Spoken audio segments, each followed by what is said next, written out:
সাধারণ মানুষকে উদ্দেশ্য করে কোনো কথা বলেছেন, তাদের স্বার্থের পক্ষে আপনি কোনো কথা বলেছেন। আপনি একবার বিদেশে থাকবেন, আপনি 1 থেকে 1.5 বছর, আমি সারা দুনিয়া ঘুরে বেড়াচ্ছি, এতে কোনো যুক্তি নেই। আপনি দেশের সমস্যাটা কেমনি বোঝার চেষ্টা করুন। আপনাকে জাতীয় ঐক্যমত্য করতে বলেছে কে? আমরা তো জাতীয় ঐক্যমত্য করতে বলি নাই, আমরা গণ অভ্যুত্থান করেছি, একটা সরকার গঠন করেছি। আপনাকে তো আমরা বলি নাই যে আপনি শেখ হাসিনার ফাঁসির সংবিধান রেখে এই সংবিধান রক্ষা করার শপথ নিয়ে আপনি একটা উপদেষ্টা সরকার গঠন করবেন। আপনি কেন গঠন করলেন? কি যুক্তি?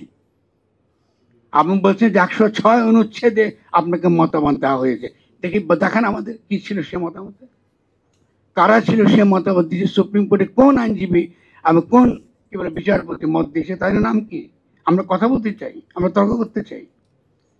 আমরা তো আপনার আগে করে আপনি শুনেছেন আমার বক্তব্য, আমরা সবসময় তাকে সমর্থন করেছি ডক্টর ইউনূসকে, সেখানে কোনো কিছু আমরা জানি না। শুরুতে আপনারা আমাদেরকে বললেন যে প্রধানমন্ত্রী তিনি কি করেছেন, তিনি পদত্যাগ করেছেন লিখিতভাবে, সেটা আপনার প্রেসিডেন্টের কাছে আছে। আমাদের প্রেসিডেন্টের কাছে প্রধানমন্ত্রী পদত্যাগ পত্র দিয়েছেন। আমি ডক্টর ইউনূসকে করজোড়ে বলবো আমাদেরকে পদত্যাগ পত্র দেখান, আপনারা এখনো দেখাতে পারেননি। তারপরে প্রেসিডেন্ট বলছে না তিনি জানেন না পদত্যাগ পত্র। এটা তো হতে পারে না। আপনি তো এটা তামাশা করতে পারেন না, রাষ্ট্র 17 কোটি মানুষ নিয়ে তাদের জীবন নিয়ে ছিনিমিনি খেলতে পারেন না। এরপর আপনি এটা করেছেন, ফলে আপনি একটা সম্পূর্ণ অসাংবিধানিক, একদিকে আপনি বলছেন সংবিধান রক্ষা করবেন, অন্যদিকে আপনি আবার একটা কাজ করছেন তার সঙ্গে সংবিধানের কোনো মিল নেই। আপনি সংবিধান রক্ষা করবেন, তো সংবিধানে কোথায় উপদেষ্টা সরকার আছে, কোন অনুচ্ছেদে আছে? আপনি তো নিজেই তো অবৈধ, আপনি এটা অবৈধ সরকার। আমি প্রথম দিন থেকে বলছি আপনার অবৈধ সরকার।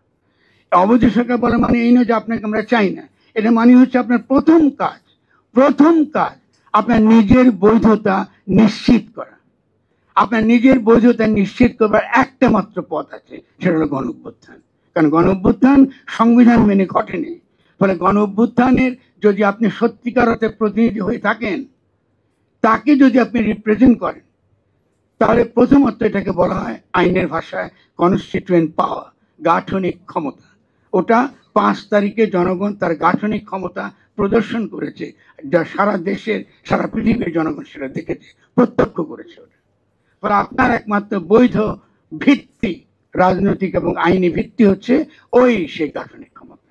ওই গাঠনিক ক্ষমতার বাইরে আপনার কোনো বৈধতা নাই, আপনি একটি অবৈধ সরকার। যেহেতু আপনি শপথ গ্রহণের মধ্য দিয়ে গণ অভ্যুত্থানকে অস্বীকার করেছেন, আপনি সেই শেখ হাসিনার সংবিধান রক্ষার মধ্য দিয়ে আপনি গণ অভ্যুত্থানকে আপনি অস্বীকার করেছেন, অতএব আপনি একটি অবৈধ সরকার। আমরা দীর্ঘকাল অপেক্ষা করেছি আপনার যেন মতি হয়, আপনি যেন রাজনীতি কাকে বলে এটা যেন আপনি বোঝেন, আইন কাকে বলে এটা যেন আপনি বোঝেন। কারণ রাষ্ট্র মানে কিন্তু আমি পরিষ্কার বলতে চাই গ্রামীণ ব্যাংক চালানো না, রাষ্ট্র আলাদা জিনিস। সেই ক্ষেত্রে আপনাকে অবশ্যই এই যে কথাগুলো আমি বলছি তার উত্তর, যথোপযুক্ত উত্তর আমি আপনার কাছে আশা করি। আমি প্রথম দিন থেকে আপনাকে সমালোচনা করেছি, ইতিবাচকভাবে চেষ্টা করেছি আপনি ইতিবাচক ভূমিকা গ্রহণ করবেন, কিন্তু আপনি বারবারই আপনি সেখান থেকে পিচ্ছিলভাবে বেরিয়ে গেছেন। এতটা দিন যাচ্ছে আপনি বাংলার ক্ষমতার বাইরে যেসব লোকগুলো আছে, তারা ইসলামপন্থী হতে পারে, সেকুলার হতে পারে, যে খুশি হতে পারে, তারাও তো জনগণকে প্রতিনিধিত্ব করে। আপনি তো তাদের সঙ্গে কোনো কথা বলেননি, আপনি তাদেরকে তো কাউকে ডেকে কথা বলেননি, তাদের তো বক্তব্য থাকতে পারে। কিন্তু আপনি কি করলেন, আপনি একটা জাতীয় ঐক্যমত্য কমিশন গঠন করলেন। আমাকে বলুন, জাতীয় ঐক্যমত্য কমিশন গঠন করবার কোন বিধান বাংলাদেশের সংবিধানে আছে? আপনি একটার পর একটা সংবিধান বিরোধী কাজ করবেন। এখন আমাদেরকে বলছেন যে জাতীয় ঐক্যমতের মধ্যে যেসব সিদ্ধান্ত আপনারা ওই লুটেরা মাফিয়া শ্রেণীর সঙ্গে বসে আপনারা করেছেন, ওটা নাকি আমাদেরকে এখন বাধ্যবাধকতা আমাদেরকে মানতে হবে।